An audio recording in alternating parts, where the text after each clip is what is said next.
Is Ocean Vuong a magician?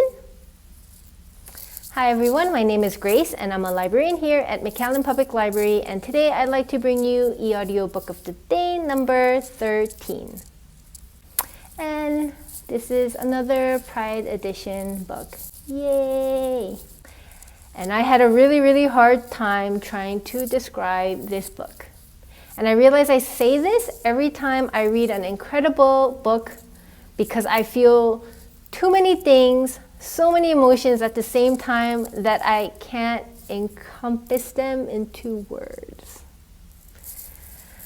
Okay, so essentially it's a coming-of-age story of an immigrant, poor, queer Vietnamese boy who's growing up in Hartford, Connecticut. It also follows the life of his mother and his grandmother, who are both traumatized from the Vietnam War. His mother takes out her trauma on her son by beating him and hitting him. It also follows his relationship with an American farm boy who is addicted to pills and is not able to accept himself for liking another man.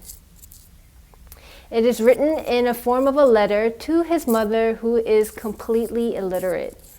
And maybe that's why, because he knows she'll never read or understand it, that he's able to be so candid, honest, and real.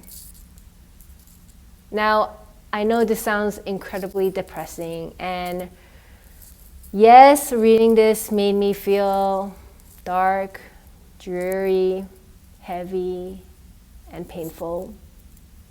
But at the same time, it also made me feel compassion, truth, vulnerability, love, understanding, and joy.